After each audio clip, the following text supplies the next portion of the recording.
الحمد للہ نحمده ونستعینه ونستغفره ونؤمن به ونتوکل علیہ ونعوذ باللہ من شرور انفسنا ومن سیئات اعمالنا ونعوذ باللہ من شرور انفسنا ومن سیئات اعمالنا من يهده الله فلا مضل له ومن يضلل فلا هادي له ونشهد أن سيدنا ومولانا محمدا عبده ورسوله صلى الله عليه وسلم. أما بعد، أعوذ بالله من الشيطان الرجيم. بسم الله الرحمن الرحيم. إن الشيطان يعدكم الفقر ويأمركم بالفحشاء والله يعدكم مغفرة منه وفضلا والله واسع عليم. وقال رسول اللہ صلی اللہ علیہ وسلم: الکیس من دان نفسہ وعمل لما بعد الموت، او کما قال رسول اللہ صلی اللہ علیہ وسلم. صدق اللہ العظیم وصدق رسول الکریم. درود پاک پڑھ لیں. اللہم صلی علی محمد وعلی آل محمد کما صلیت علی ابراہیم وعلی آل ابراہیم انک حمید مجید. علماء کرام نے لکھا ہے دین کی بات فائدہ تب دیتی ہے جب سننے والے میں دو چیزیں ہو. کتنی چیزیں ہو؟ دو چیزیں. وہ دو چیزیں میں بھی کر لوں، آپ بھی کر لیں، تاکہ دین کی بات میرے لیے بھی فائدے والی ہو، آپ کے لیے بھی فائدے والی ہو. کریں گے انشاءاللہ. پہلی بات، نیت درست کر لیں کہ میری یہ بات میرے لیے ہے، میں عمل کروں گا. کر لی نیت انشاءاللہ؟ میں نے نیت کر لی، آپ نے بھی کر لی انشاءاللہ.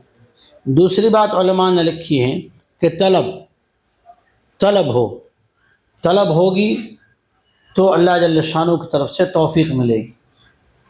اس لیے کہ سرور کائنات، تاجدار مدینہ، خاتم الرسل، امام الانبیاء، شفیع المذنبین، رحمت للعالمین محمد مصطفیٰ صلی اللہ علیہ وسلم کی بات سننے والے جو لوگ بھی تھے جس میں طلب تھی اور سچی نیت تھی، تو اسی قرآن سے ہدایت ملی، اسی قرآن سے راستہ ملا، اسی قرآن سے ایمان ملا.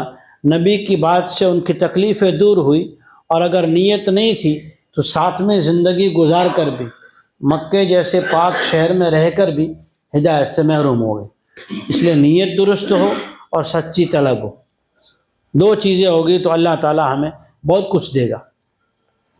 میرے عزیزو، مکہ اور مدینہ بڑی پاک شہر ہے. اللہ جل شانہ نے دونوں کو امن کے شہر بتایا.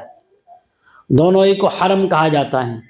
ایک اللہ کا حرم ہے، ایک محمد مصطفیٰ کا حرم ہے. دونوں میں دو قسم کے لوگ تھے. جب ہمارے آپ کے نبی جناب محمد رسول اللہ صلی اللہ علیہ وسلم کو نبوت اللہ نے دی اور آپ نے نبوت کا اعلان کیا، تو مکہ میں دو قسم کے لوگ تھے. ایک وہ تھے جو یوں کہتے تھے، ان کے پاس بھی دو نعمتیں تھیں، ان کے پاس بھی دو نعمتیں تھیں. مکہ کے سردار، مکہ کے مشرک، وہ لوگ یوں کہتے تھے جو آج ہمیں بھی دھوکہ لگ گیا. کیا کہتے تھے پتہ ہے؟ لا تنفقوا علی من عند رسول اللہ حتی ینفضوا، کہ ان کو مال دینا بند کرو. مال نہیں ہوگا تو ان کا حال بگڑ جائے گا، تو محمد رسول اللہ کو نعوذ باللہ چھوڑ دیں گے. انہوں نے مال کو زندگی سمجھا.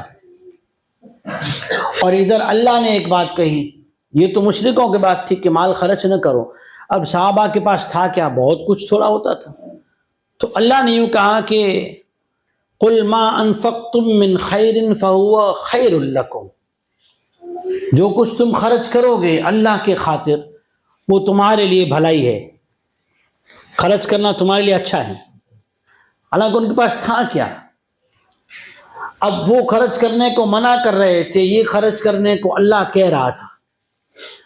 انہوں نے خرچ کرنا بند کیا، صحابہ نے خرچ کرنا شروع کیا. آج مدینہ مکہ میں صحابہ کی تاریخ ہے یا وہ خرچ نہ کرنے والوں کی؟ مکہ مدینہ میں کس کی تاریخ ہے آج؟ صحابہ کی. خرچ کرنے والوں کی ہے. اچھا، ان کے اندر طلب نہیں تھی تو قرآن کہتا ہے وہ حضور کو بلاتے بھی تھے نا، تو زبان مروڑ کے مذاق کے ساتھ نعوذ باللہ بلاتے تھے، اور صحابہ نظریں جھکا کے بلاتے تھے. آج کن کا نام ہے مکہ مدینہ میں؟ صحابہ کا یا ان مشرکین کا؟ کیونکہ ان میں طلب تھی، یہ خرچ کر رہے تھے۔ آج مکہ مدینہ میں، آج بھی مدینہ منورہ میں بینک اکاؤنٹ میں ایک نام ہے عثمان بن عفان رضی اللہ تعالیٰ عنہ، حضور کے داماد جمائی، ان کے نام سے آج بھی بینک میں اکاؤنٹ ہے، اس سے آج بھی غریبوں، مسکینوں، یتیموں، مسافروں کو آج بھی پیسہ دیا جاتا ہے۔ مدینہ مکہ میں صحابہ کے باغ موجود ہے یا مشرکین کے؟ صحابہ کے۔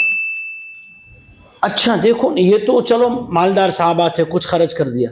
صفہ ایک چبوترا تھا، مسجد نبی کے پاس ایک چبوترا تھا، اس میں کبھی 70، کبھی 80، کبھی 100۔ صحابہ کیسے تھے کہ کبھی کھانے کو مل گیا تو اللہ کا شکر، نہیں ملا تو صبر، لیکن وہ 70 اور 100 کے ایک ایک کا نام لکھا ہوا ہے، اور ایک ایک کے ان کے نام جمع کر کے بڑی بڑی کتابیں لکھی گئی۔ آج بھی وہ صفہ اور چبوترے کی نشانی مدینہ پاک میں موجود ہیں۔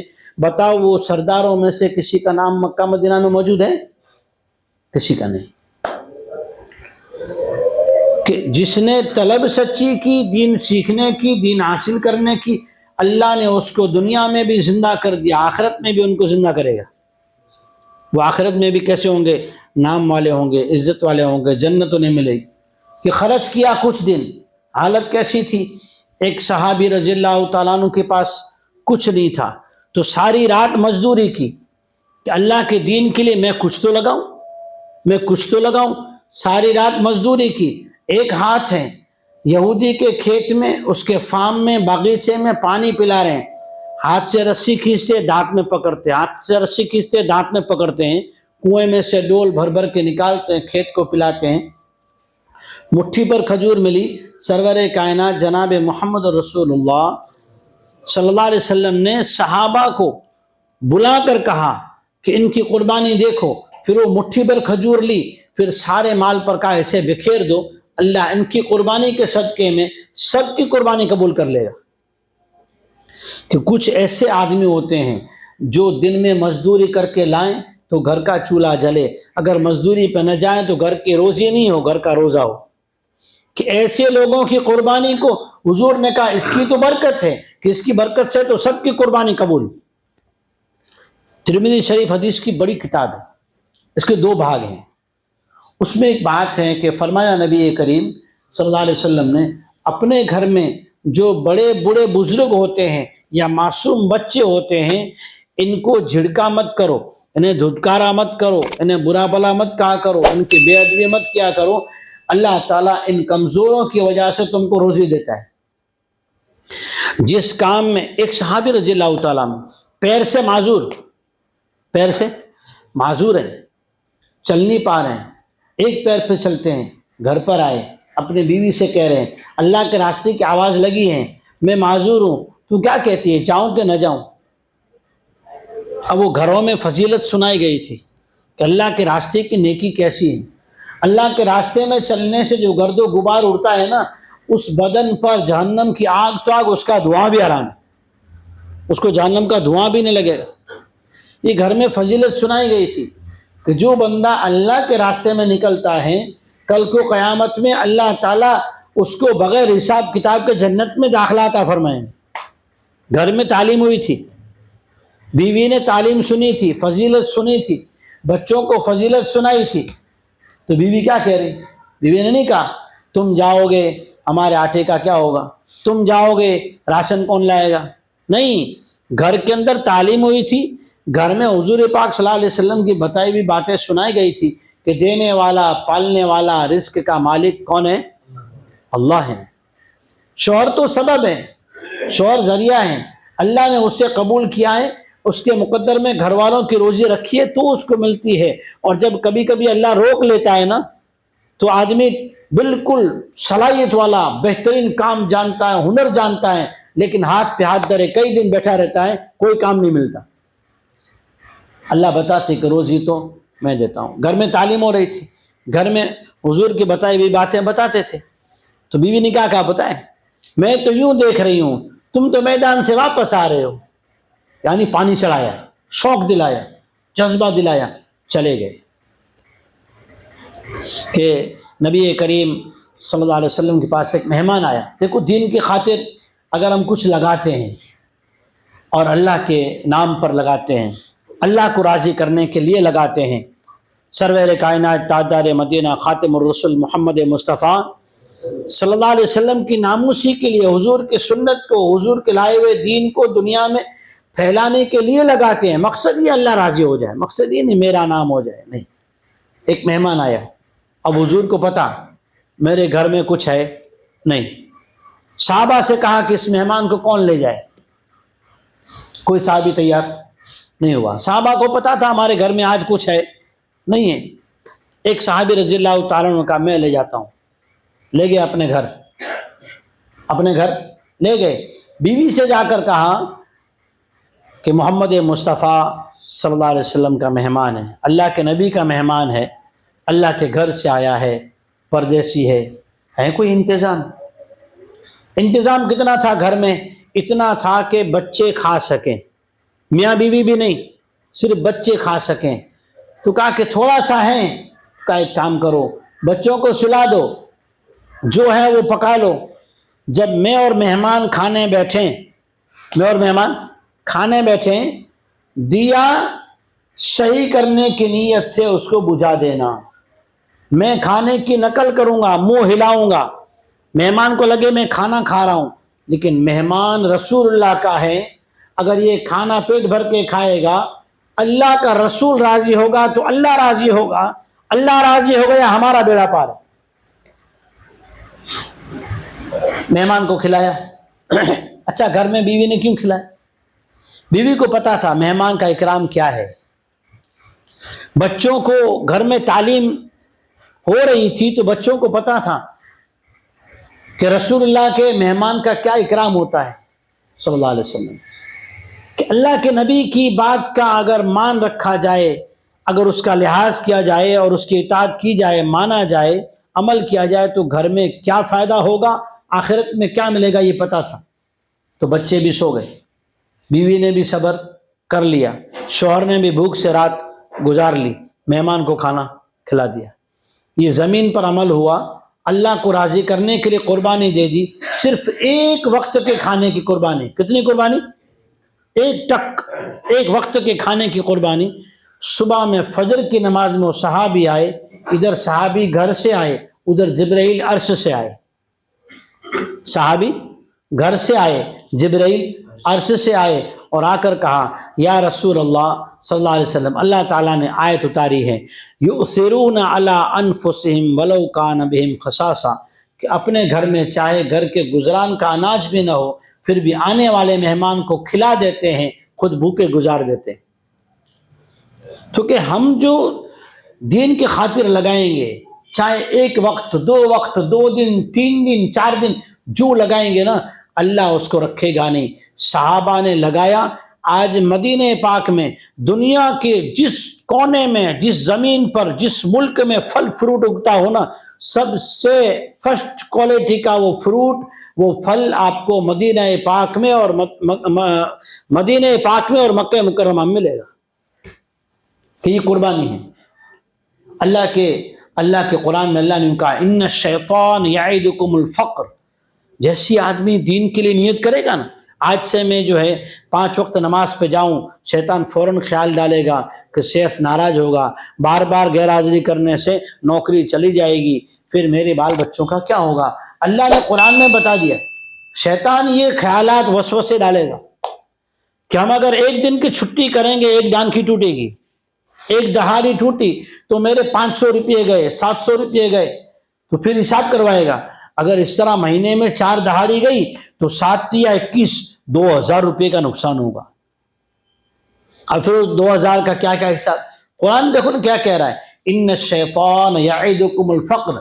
شیطان یہ وسوسے ڈالے گا اگر 3 دن گئے, اگر 4 دن گئے تو تمہارا کیا ہوگا, اتنا نقصان ہوگا, اتنے نقصان میں تو, اتنے پیسوں میں تو تم فلانے کا قرضہ چکا سکتے. اور پھر کیا کرے گا. وہ نقصان ہو نہ ہو وہ تو تقدیر کی بات ہے, نقصان ہوتا نہیں ہے دین میں محنت کرنے کا. پھر یأمرکم بالفحشاء. جب یہ پیسہ یہ وقت مسجد میں، عبادت میں، دین کے کام میں، اجتماع میں، مشوروں میں نہیں لگے گا تو یہ شیطان کیا کرے گا؟ یہی ٹائم چوراہے پہ لگوائے گا، یہی ٹائم فضول باتوں میں لگوائے گا، اسی ٹائم میں کہیں نہ کہیں باہر گھمانے لے جائے گا اور گناہ کروائے گا۔ یأمرکم بالفحشاء۔ اب پیسہ آیا تو کیا ہوگا؟ پیسے آئے تو بہت کچھ سوچتی ہے آدمی کو، پیسے آئے تو آدمی کو بہت کچھ سوچتا ہے۔ پیسے پاس نہیں ہوتے نا، آدمی گھر میں چپ چاپ بیٹھا رہتا ہے۔ اور پھر پیسے خرچ کرنے کی جگہ بھی کہ اگر دین پہ محنت کریں گے تو اللہ کا وعدہ کہ واللہ یعیدکم مغفرۃ منہ وفضلا، اگر یہ پیسہ، یہ وقت جو ہمیں اللہ نے دیا ہے، وقت کس کا ہے؟ اللہ کا ہے۔ ہم کس کے ہیں؟ اللہ کے ہیں۔ اللہ جوان کو بھی بلا لیتا ہے، بچے کو بھی بلا لیتا ہے، بوڑھا کو بھی بلا لیتا ہے۔ ایسا ضروری نہیں ہے کہ ہم بوڑھے ہو کر ہی مریں گے اور چارپائی میں جو ہے سو کے دعائیں لے لے کے مریں گے، یاسین پڑھوا کے مریں گے، ایسا ضروری نہیں ہے۔ جب اللہ بلائے، زندگی اللہ کی ہے۔ اللہ جل شانہ فرماتے ہیں جب بندہ دین پر لگائے گا، اللہ کی مرضی پہ لگائے گا تو اللہ تعالیٰ 2 انعام دے گا۔ کتنے انعام دے گا؟ 2 انعام۔ آج ہم تو کسی سے صلح کریں نا تو 7 شرطیں رکھتے ہیں اور شرطیں لکھواتے ہیں، زیروکس کاپی کرواتے ہیں، اپنے پاس رکھتے ہیں، بریلی بندوق کھپے چراک آڈو اوورو تھے تو سامنے تیریں کرے جی یہ رے کاپی پئی ہے ہو کیا؟ اللہ ایسا نہیں۔ اللہ تو کیا کہہ رہا ہے کہ اگر تم دین کی خاطر قربانی دے رہے ہو، اللہ جل شانہ ایک تو نقد میں دے گا اور دوسری جو ہے جیسی محنت کرو گے بعد میں شروع ہو جائے گی۔ پہلے نقد میں کیا دے گا؟ اگر ہم سچی نیت کرتے ہیں، سچی طلب کے ساتھ اللہ کے دین کو اپنی زندگی میں لانے کے لیے، کسی کا فائدہ نہیں ہے، پہلا اپنا فائدہ ہے۔ گلی میں روزانہ صبح صبح فروٹ والا آتا ہے، چیکو آوی گیا، ایپل آوی گیا، سفرجن آوی گیا، چلاتا ہے نا، کیا ہمارے سیوا کرنے آتا ہے؟ نہیں، پہلا فائدہ اس کا ہے۔ ڈونگری، ٹمیٹا، گجر، موری کو بھی فلاور آوی گیا، چلاتا ہے نا، پہلا کس کا فائدہ ہے؟ اسی کا فائدہ ہے۔ اگر ہم دین پر آتے ہیں پہلا فائدہ ہمارا ہے۔ اللہ تعالیٰ نے ہمارے ساتھ کتنا انعام کا، اکرام کا معاملہ کیا۔ اللہ کہتے ہیں واللہ یعیدکم مغفرۃ، اللہ تعالیٰ اپنی طرف سے گناہوں کی معافی کا وعدہ کرتا ہے۔ پہلا ہمارے گناہوں کی، آج تک سستی ہو گئی، دنیا کے کام سے آدمی چلا جاتا ہے گھومنے کے لیے، کبھی 4 دن 5 دن ہفتے بھر، یہ تو اللہ کے دین کی خاطر جانا ہے۔ اللہ کہتا ہے کہ اگر آج تک سستی ہو گئی نا، اللہ پاک 7 شرطیں نہیں لکھے گا، اللہ تانا نہیں دے گا، اللہ گناہ نہیں گنوائے گا، کوئی کسی کو نہ گنوائے، کیونکہ وہ اللہ ہے۔ ایک عورت سے زنا کا گناہ، آج ہم کیا کرتے ہیں، گناہ ہو گیا تو بہت کچھ کہہ لیتے ہیں۔ ایک عورت سے زنا کا گناہ ہو گیا، آخر کا کیا ہوا؟ نبی کریم صلی اللہ علیہ وسلم نے قرآن کے حکم کے مطابق حکم دیا انہیں سنگسار کر دو۔ جب انہیں سنگسار کر کے صحابہ پتھر مار رہے تھے، ہڈی، ایک صحابی نے اونٹ کی بڑی ہڈی اٹھا کے ماری اور ایک جملہ زبان سے سخت کہا۔ نبی کریم صلی اللہ علیہ وسلم نے اس صحابی سے کہا کہ تم نے کیا کہا؟ یہ اس نے اپنے گناہ کی پاکی کے لیے کہ مجھے گناہ کی سزا یہاں مل جائے ایسی توبہ کی ہے کہ اگر اس کی توبہ کو مکہ مدینہ کے چاروں طرف میں رہنے والے سب لوگوں پر تقسیم کر دو، سب کے گناہ معاف ہو جائیں۔ اللہ تو توبہ کرنے والوں کو تو آنا نہیں دیتا، اور حضور کے ذریعے سے کہہ رہا ہے کہ مجھے پاک کر دو تاکہ مجھے کل کو قیامت میں اس کی سزا نہ بھگتنی پڑے، وہ جو غفور رحیم ہے۔ اور حضور کہہ رہے ہیں ایسی توبہ کی، ایسی توبہ کی، حجاز والوں پہ تقسیم کر دو نا، سب کے گناہ معاف ہو جائیں۔ جب ہم سچی نیت کرتے ہیں، سچی طلب کے ساتھ اپنی زندگی بدلنے کی، اپنے اندر اللہ کے احکام، جناب محمد رسول اللہ صلی اللہ علیہ وسلم کی فکریں اور دین لانے کی نیت کرتے ہیں نا، اللہ پاک کا وعدہ ہے اللہ پہلے گناہ کو معاف کرے گا۔ نیت کرتے ہیں انشاءاللہ۔ اللہ کی طرف سے پہلا انعام یہ ہے۔ دوسرا انعام کیا ہے؟ واللہ یعدکم مغفرۃ منہ وفضلا۔ فضل کسے کہتے ہیں؟ سورہ جمعہ کی آیت ہے اذا قضیت الصلاۃ فانتشروا فی الارض وابتغوا من فضل اللہ۔ جب جمعہ کی نماز پڑھ لو، نماز یعنی مکمل نماز، نماز 2 رکعت فرض کا نام نہیں ہے۔ کسی کو بولو بھئی آج آپ کا کھانا میرے گھر ہے، اب میں خالی روٹی لا کے رکھ دوں، بس میں نے کہا تھا نا کھانا، یہ روٹی بھی تو کھانا ہے نا، کھا لو، نہیں، کھانا مکمل جس کو کھانا کہا جائے نا، روٹی بھی ہے، سالن بھی ہے، اسے مکمل کھانا کہتے ہیں، جس کو غذا کہا جائے۔ تو نماز مکمل نماز پڑھو، اور مکمل نماز پڑھنے کے بعد باہر نکلو گے نا تو وَابْتَغُوا مِن فضل اللہ، اللہ تعالیٰ حلال روزی کے راستے آسان کر دے گا۔ کہ دین کی محنت ایسی ہے، دین کی محنت ایسی ہے، اس محنت میں صحابہ نے لگایا تو آج صحابہ کے نام بھی، ان کی شان بھی، ان کے باغات بھی، آج ان کے نشانات قدم بھی، ان کے پرانے مکانات بھی، یہاں تک کہ اگر دنیا میں کسی جنگل پہاڑ میں دریا کے کنارے بھی ان کی مزار ہو نا، آج بھی ان کا نام زندہ ہے، ان کے اعمال زندہ ہیں، آج ان کی نسلیں زندہ ہیں۔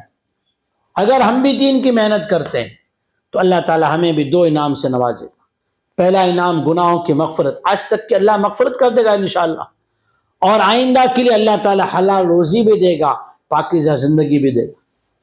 پاکیزہ من عمل صالحا من ذکر او انثى فلنحيينه حیاتا طیبہ، اللہ فرماتے ہیں کہ جو بندہ مرد ہو یا عورت، جنت میں سب کو جانا ہے نا، جیسے دنیا کا دکھ سکھ ہر ایک کو ہوتا ہے نا، سردی ہے تو ایسا نہیں مردوں کو ہی سردی لگے عورتوں کو نہیں لگتی، بھوک ہم کو بھی لگتی ہے عورتوں کو بھی لگتی ہے، اگر گرمی ہے تو انہیں بھی گرمی لگتی ہے ہمیں بھی لگتی ہے، بخار ان کو بھی آتا ہے ہمیں بھی آتا ہے، خوشی کی بات کہنے سے انہیں بھی خوشی ہوتی ہے ہمیں بھی ہوتی ہے، دکھ کی بات کہنے سے انہیں بھی دکھ ہوتا ہے ہمیں بھی ہوتا ہے، انہیں بھی 5 وقت نماز فرض ہے ہمیں بھی 5 وقت نماز فرض ہے، جو احکامات ہم پر ہیں وہ عورتوں پر ہیں۔ اللہ کہتے ہیں جو مرد عورتیں دین کی محنت کریں گی اللہ تعالیٰ سب سے پہلے انہیں دنیا کی زندگی ویری سیٹ بنا دے گا، دنیا کی زندگی اچھی بنا دے گا۔ حیات طیبہ کہتے ہیں